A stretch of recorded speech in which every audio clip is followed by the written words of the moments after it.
Viper 3 check. Yeah, so one of the questions that you guys asked me to provide is, you know, what's the most dangerous situation I've ever been in the F-16?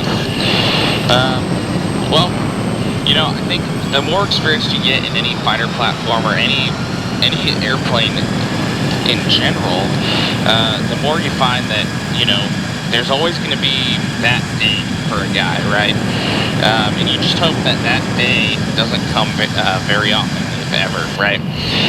For me, I had a critical fuel leak over the middle of the Pacific Ocean between Hawaii and Guam a couple years back, and had to actually divert into Wake Island. Roger, Viper 3, 2 ship airborne on the flex west. Viper 3 nose departure, IDA, they requested altitude. Thankfully, we had a tanker with us, so I was able to refuel and make sure that all that was good to go, and bring it down into the field. Viper 3 with the flash, climbing 16.5. Viper 3, radar contact over the racetrack.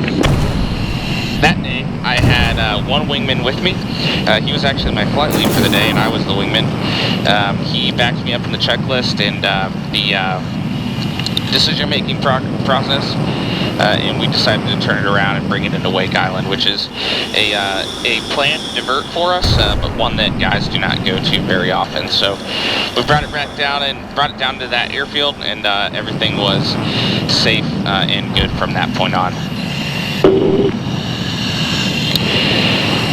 Alright, so before everything overheats, I'll try and answer these questions as best I can. So, when does the fatigue factor start setting in dogfighting or BFF?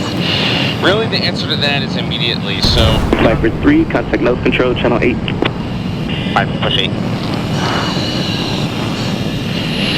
The answer to that really is, honestly, immediately.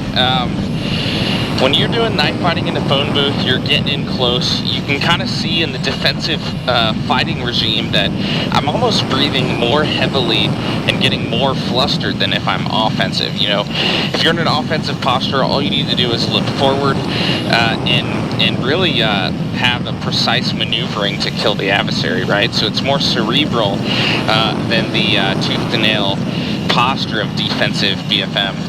But really, you know, any aircraft can go from an offensive to a defensive position in a heartbeat. So you've really got to be prepared for anything. So I'd say, you know, fatigue really sets in immediately, and you don't really get it back until you stop fighting and go to a different regime of flight or go back home. So yeah.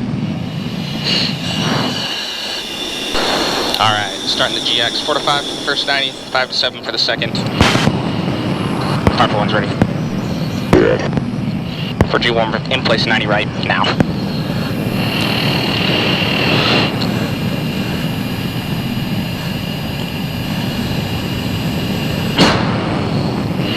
Alright, not bad.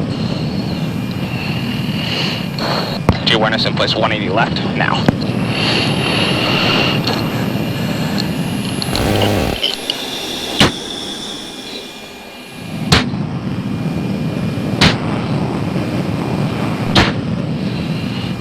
Alright, that worked alright. That worked alright.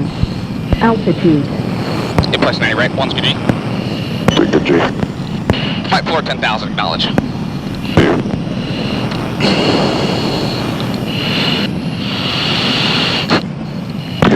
Reference 260. Semi frequency 126.55. Update 250.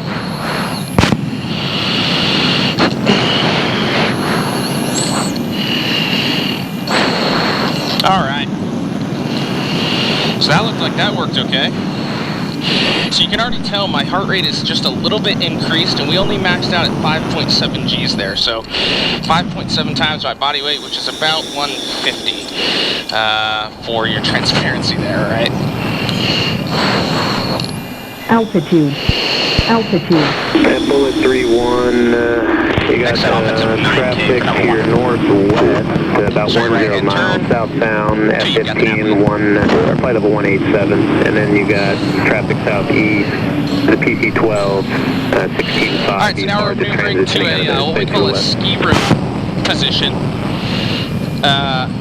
on our wingman here, and then we're going to set up a 9K. What that means is we're starting at 2 nautical miles, and then he's going to set himself up in a defensive position.